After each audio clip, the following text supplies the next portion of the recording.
তারেক রহমান, ডাকনাম পিনু। জিয়া পরিবারের দুর্নীতির কথা আলোচনা করলে সবার আগে আসে তারেক রহমানের নাম।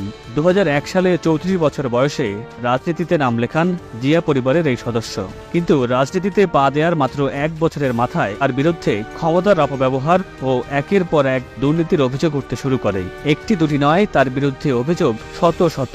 তারেক জিয়ার সীমাহীন দুর্নীতি কল্পকথাকেও হার মানিয়েছিল 2001 থেকে 2006 সালে।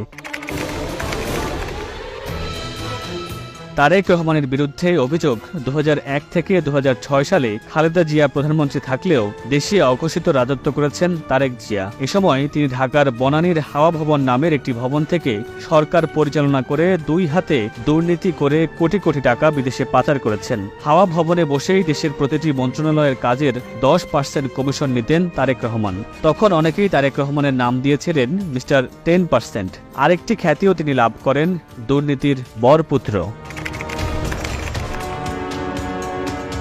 মার্কিন federal bureau of investigation FBI এর তদন্তে উঠে আসে তারেক রহমান এবং তার ঘনিষ্ঠ বন্ধু গিয়াসউদ্দিন আল মামুন টঙ্গীতে 80 মেগাওয়াটের একটি বিদ্যুৎ কেন্দ্র নির্মাণের কাজ চীনের হারবিন ইঞ্জিনিয়ারিং কোম্পানিকে পাইয়ে দিতে সিঙ্গাপুরের একটি ব্যাংক অ্যাকাউন্টের মাধ্যমে $7.5 লাখ মার্কিন ডলার ঘুষ নিয়েছেন।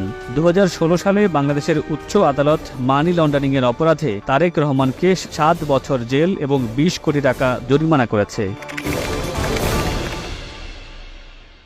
কানাডার কোম্পানি নাইকোকে অনৈতিকভাবে সুবিধা দেওয়ার বিনিময়ে বিপুল অঙ্কের টাকা ঘুষ নিয়েছিলেন তারেক রহমান। ক্ষমতার অপব্যবহার করে 3টি গ্যাস ক্ষেত্র পরিত্যক্ত দেখিয়ে কানাডার কোম্পানি নাইকোর হাতে তুলে দেওয়ায় রাষ্ট্রের ক্ষতি হয়েছিল প্রায় 13,777 কোটি টাকা।